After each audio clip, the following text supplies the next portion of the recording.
All right, moving from the Timber to the P-51 and now trying an EDF. Let's try the FMS F-15 Eagle 64 millimeter EDF.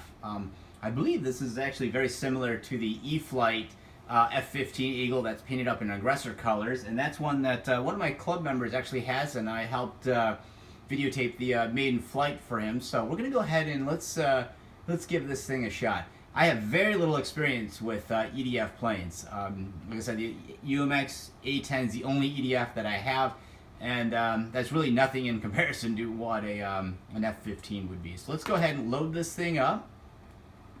If you remember from my last video, we're going to do a control system check, even though, guess what, there is no way you're going to see the controllers move from, or the surfaces move from here. Doesn't really matter. I like to do that as a something I want to get in the habit of.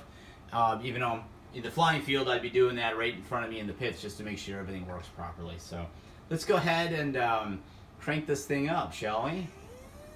Oh yeah, it sounds like an EDF, all right. Here we go. No retracts on this, I don't believe. We'll hit the switch anyway just to see if the gear come up. It's hard to tell from here. I got the airplane too far away. Nope. Does not have retractable gear, so it is just like the one that I saw from E-Flight, which the gear are removable. Yeah, definitely need a lot more throttle to fly this than the Timber, that's for sure, or even the Hangar 9 P-51. So let's try to bring it down here a little bit closer so we can see it. How about a nice low pass? And I am not one to do low passes at the flying field of my airplanes, but you know what? I could try it on this and just hit the reset button. That wasn't all that low. Whoop! There we go. Like I said, I am not used to EDFs. They disappear in an awfully quick hurry. Not my strongest skill area for sure. But you know what? With RealFlight 9, I can fly EDFs all day long and not have to worry about crashing it and ruining a bunch of money here. And maybe then I can get a little bit more proficient at it, and then maybe you want to add one to the hangar. Even the UMX A10, it makes me a little nervous to fly, even though it's a wonderful flying airplane. It's just the idea of the EDF just makes me a little bit more nervous than a prop plane. All right. According to our stats up there, we're going at 55 miles per hour at an altitude of, well, it says 6,600 feet. Obviously, we're not 6,600 feet. And we got 1,900 milliamps of battery remaining, so let's go ahead and bring this thing down. I forgot to check what the level was to start with. Yeah, definitely need a lot more throttle to fly this thing. We're going to go around one more time.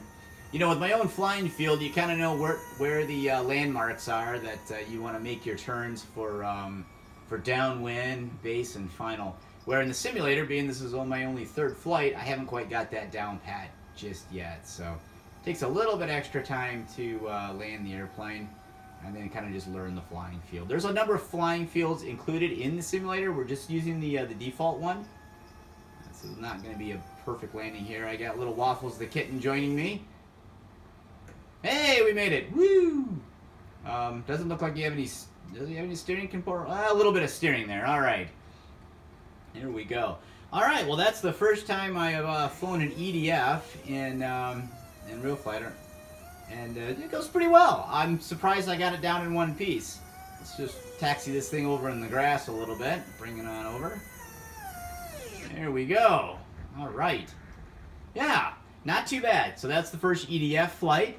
Definitely something I need to work on. There's no doubt about it. That's the least experience I have with anything, well, besides helicopters and quads. But as far as fixed-wing aircraft go, EDFs is an area that I do not have any experience in when it comes to planes this size and bigger. And I have never flown a turbine, obviously. So, well, let's make one more visit to the menu, and let's pick another aircraft and give it a round here. But this is the first flight of an EDF. I thought it went very well in RealFlight 9, and of course, there's no risk. If I muck this thing all up, guess what? I hit the reset button and I start over again. So, all right, let's go find another airplane.